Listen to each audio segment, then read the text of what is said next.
Hello, everyone. I just want to make a short video asking for everyone to join me in discussing the book, The Valley of Dry Bones.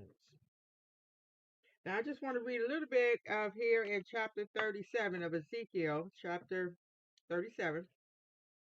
The hand of the Lord was upon me and carried me out of the Spirit of the Lord and set me down in the midst of the valley, which was full of bones, and caused me to pass by them round about. And behold, there were very many in the open valley, and lo, they were very dry. And he said unto me, Son of man, can these bones live? And I answered, O Lord God, thou knowest. Okay. So, in a summary, it says, having announced this in Ezekiel 36:24 through 38, the restoration of the nation, Jehovah now gives in vision and symbol the method of its accomplishment. Verse 11 gives the clue. The bones are the whole house of Israel, who shall then be living. The graves are the nations where they dwell. The order of procedure is the bringing of the people out, the bringing of them in, and the filling with the Spirit. So we see that happening now. The people, the African Americans, and all over are getting tired of being treated this way. They are asking for their due, that restoration and reviving, coming together. And here, like I said, in 37, verse 11, then he said unto me, Son of man, these bones are the whole house of Israel. Behold, they say our bones are dried and our hope is lost, and we are cut off for our parts, our history, our greatness. They stole us and cut us off from our greatness. So I just want to ask you to join me as I dive into the mysterious world of dry bones and try to uncover if they're really rising from the valley soon. You know, the phrase dry bones might seem eerie or even scary, but for me, it represents something deeply powerful and symbolic.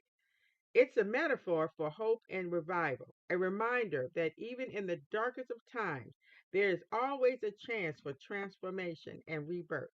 And I think we can all relate to that, especially given the challenge we face in today's world. And in those moments, it's easy to lose sight of the beauty and the resilience that lies within us. We become disconnected from our passions, our values, and our strengths.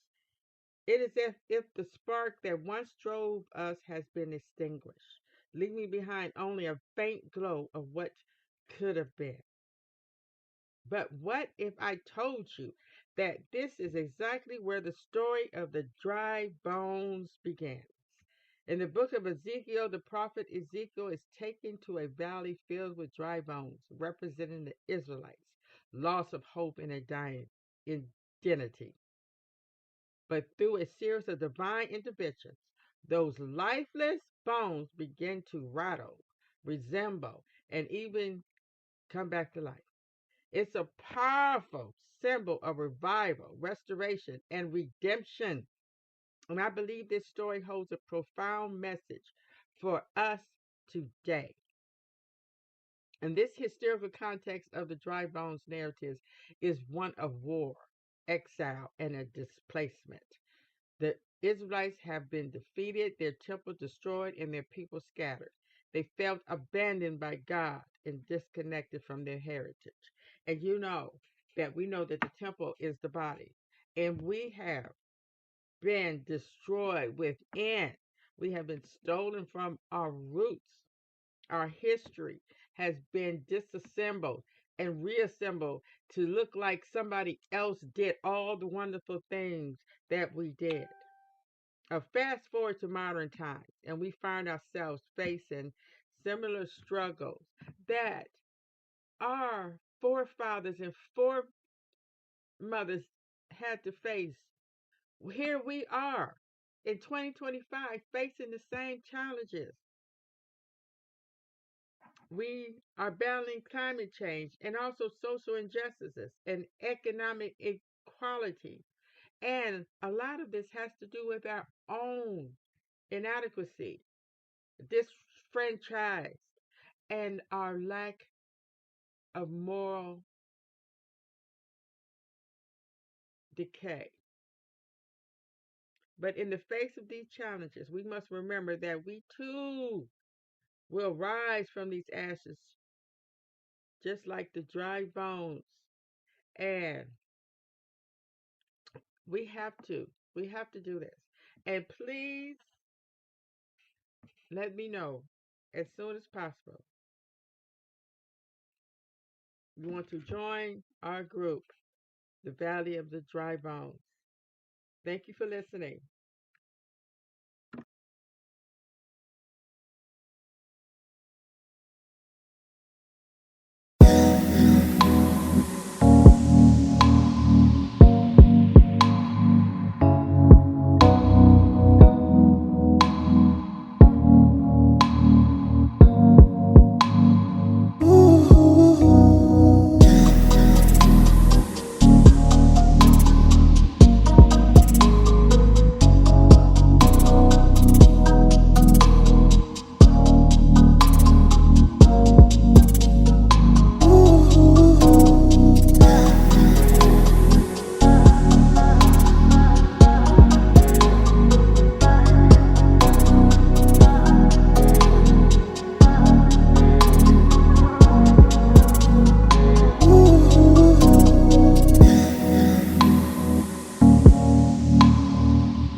Let's